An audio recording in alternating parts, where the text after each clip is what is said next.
இந்த செய்தியை உங்களுக்காக வழங்குவது யூரோ குரூப் மலேசியா.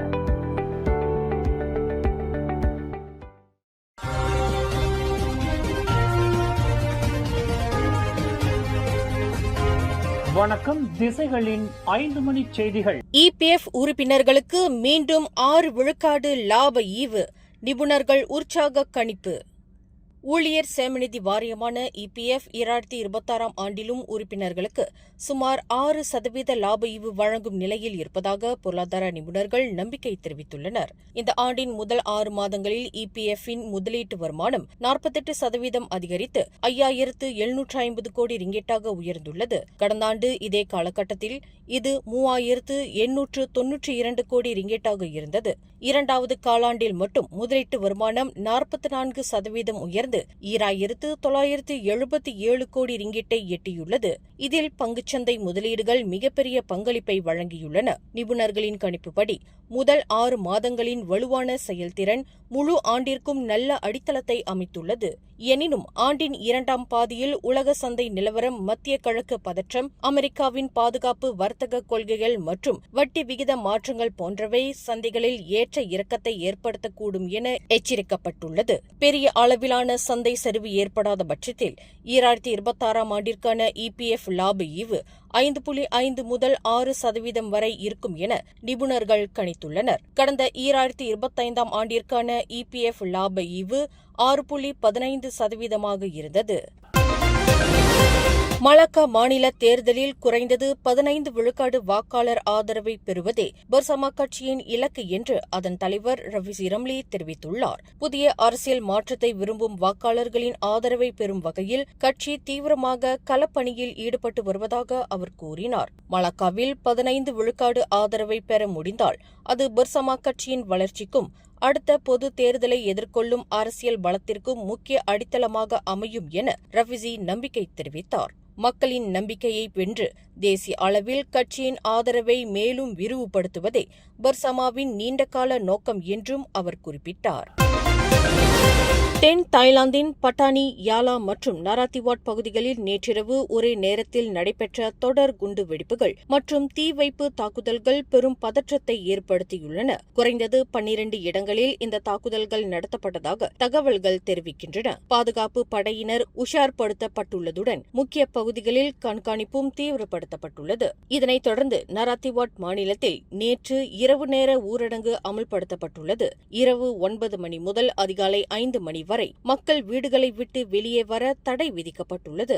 தாய்லாந்து மலேசிய எல்லைப் பகுதியிலும் பாதுகாப்பு பலப்படுத்தப்பட்டுள்ளது. சம்பவங்களுக்கு பின்னால் இருப்பவர்களை கண்டறிய அதிகாரிகள் தீவிர விசாரணை நடத்தி வருகின்றனர்.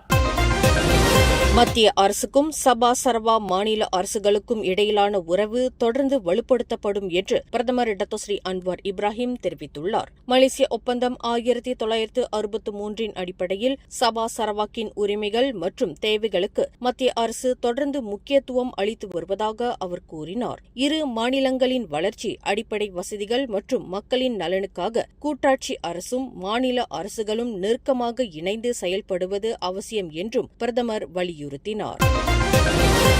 பாஸ் தலைவர் அடி அவாங் ஜாசிகா கட்சியை விமர்சிப்பதற்கு முழு உரிமை உண்டு. ஆனால் அந்த விமர்சனம் அவதூறு பரப்புவதாகவோ அல்லது இன சமய உணர்வுகளை தூண்டுவதாகவோ இருக்கக்கூடாது என்று பந்தோங் MP யங் ஷெஃபுரா வலியுறுத்தியுள்ளார். கருத்து சுதந்திரம் அனைவருக்கும் உரியது என்றாலும் ஆதாரமற்ற குற்றச்சாட்டுகள் மற்றும் மக்களிடையே வெறுப்பை ஏற்படுத்தும் பேச்சுகள் ஏற்றுக்கொள்ளப்பட முடியாது என்றும் அவர் தெரிவித்துள்ளார். அரசியல் கருத்து வேறுபாடுகளை நாகரிகமான முறையில் விவாதிக்க வேண்டும். இன மற்றும் சமய உணர்வுகளை அரசியல் லாபத்திற்காக பயன்படுத்தக்கூடாது என்றும் அவர் கூறினார்.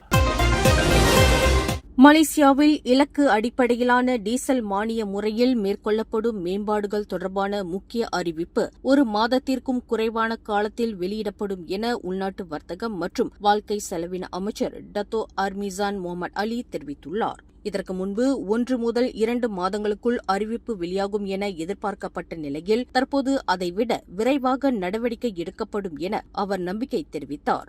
சபா சரவா மாநில அரசுகள் மற்றும் சம்பந்தப்பட்ட தரப்புகளுடன் ஆலோசனைகள் நடத்தப்பட்டு பெறப்பட்ட கருத்துக்கள் அனைத்தும் நிதி அமைச்சகத்திடம் வழங்கப்பட்டுள்ளதாகவும் அவர் கூறினார். விண்ணப்ப நடைமுறையை எளிமைப்படுத்துதல், தகுதி விதிமுறைகளில் தளர்வு வழங்குதல் உள்ளிட்ட மேம்பாடுகள் இதில் இடம்பெறும் என எதிர்பார்க்கப்படுகிறது. மின்சாரம் கம்பத்தில் பணியாற்றிக் கொண்டிருந்த தொழிலாளர் ஒருவர் திடீரென மின்சாரம் தாக்கி உயிரிழந்தார். இந்த சம்பவத்தில் அவரது உடல் மின்கம்பத்தின் மேல் பகுதியிலேயே சிக்கிக் கொண்டதால் மீட்புப் பணியில் பெரும் சிரமம் ஏற்பட்டது. தகவல் கிடைத்ததும் தீயணைப்பு மற்றும் மீட்புப் படையினர் சம்பவ இடத்திற்கு விரைந்து சென்று பாதுகாப்பு நடவடிக்கைகளுடன் உடலை கீழே இறக்கும் பணியில் ஈடுபட்டனர். சம்பவம் தொடர்பாக போலீசார் மேலதிக விசாரணையை நடத்தி வருகின்றனர்.